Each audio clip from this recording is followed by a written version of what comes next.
위원장님이 그럼 정식으로 아니 답변하는 지지 시간을 이거 자, 떠들지 마세요. 떠들지 마시고요. 서들어갑시다. 곽규택 의원 질의하세요. 아무리 들어도 서들어갑시다. 발언권을 안 주세요. 곽규택 의원 질의하세요. 법원행정처장님, 예. 방금 그 주신 자료 중에 이제 피해 상황이라고 나와 있는 부분 중에 그 서부지법 직원분들이 신체적인 상해를 입은 부분은 없다 이렇게 확인해 주셨는데 맞습니까? 신체적인 상해는 없는 것으로는 확인이 됐습니다. 예. 다만 그로 인해서 생긴 그 정신적 트라우마를 어떻게 치료할 것에 대해서는 법원에서 고민 중입니다. 예. 지난 주말 사이에 헌정사상 뭐 초유의 일들이 하도 많아가지고 정말 안타깝게 생각을 합니다.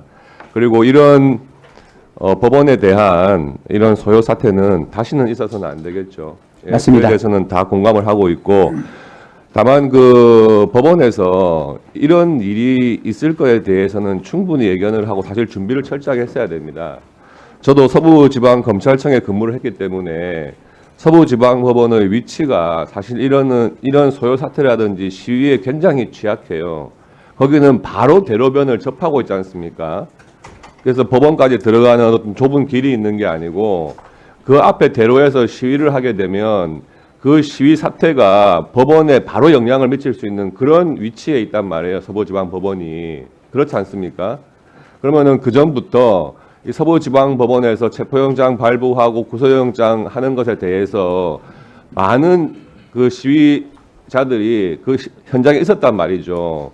그렇다면은 그런 위험성을 고려해가지고 충분한 사전 대비를 했어야 되는 것이 아닌가 하는 아쉬움이 크게 남습니다. 네, 한 말씀만 올려도 되겠습니까? 예, 제가 질문 드릴게요. 예. 예. 그래서 오늘 지금 언론에서도 이런 부분에 대해서도 우려를 했습니다.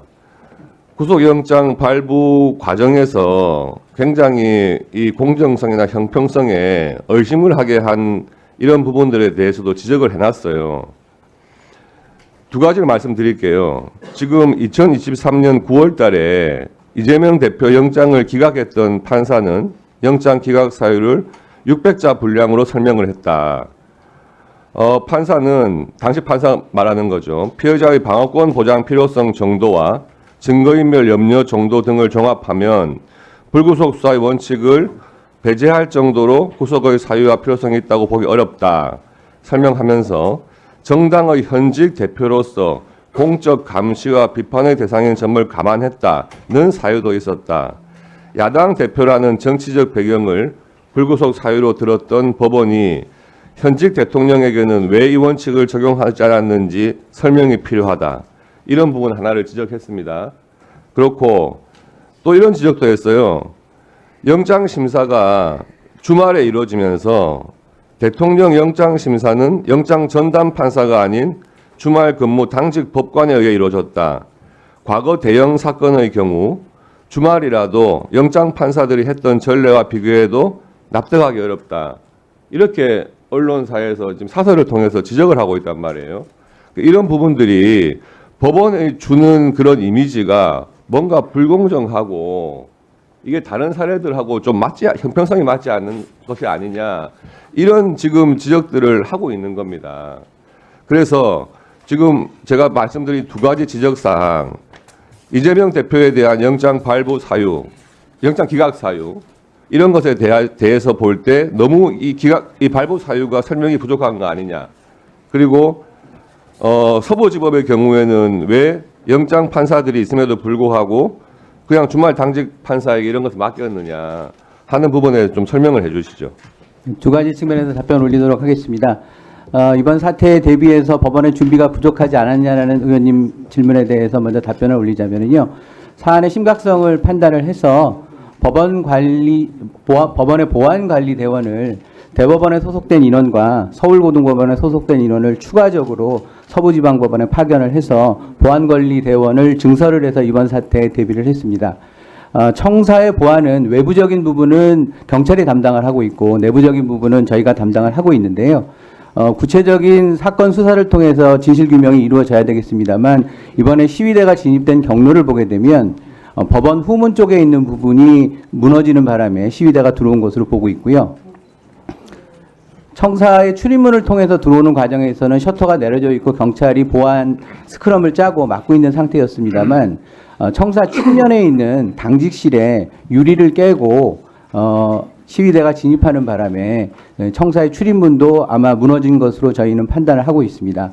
그 과정에서 저희 직원들은 당직실 입구를 막기 위해서 이 자판기를 이동을 해서 문을 열지 못하도록 조치를 취하고 대응을 했었습니다만 당직실에 그 유리창이 깨지고 시위대가 진입하는 상황에서는 신변의 위협을 느끼고 좀 전에 잠깐 말씀드린 것처럼 10층으로 대피를 했었습니다.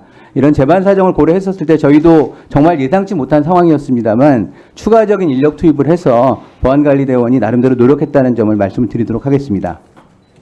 두 번째, 서부지방법원에서 왜 영장 전담이 아닌 당직 판사가 이 영장 실질 심사를 했는지에 대해서 답변을 올리자면요.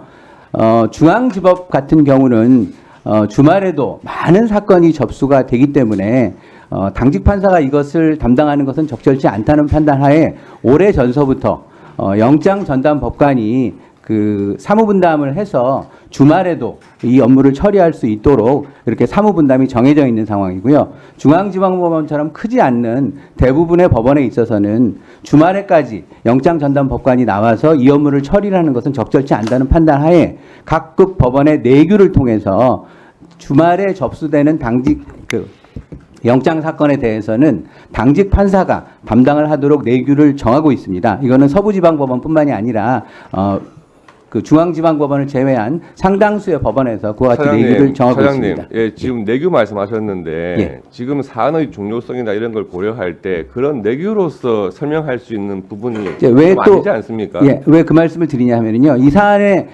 심각성과 또는 그 여러 가지 정치적 측면을 고려했었을 때 원래 규칙대로 내규에서는 당직 판사가 하기로 돼 있었는데 이런 사항을 고려해서 그러면 이번에는 내규와 달리 영장 전담이 하자라고 했었을 때 생길 수 있는 또 정치적 논란이 생길 수 있기 때문에 여러 사정을 고려를 해서 원칙대로 당직 판사가 담당한 것으로 알고 있습니다. 네, 수고하셨고요. 지금 법원행정처장이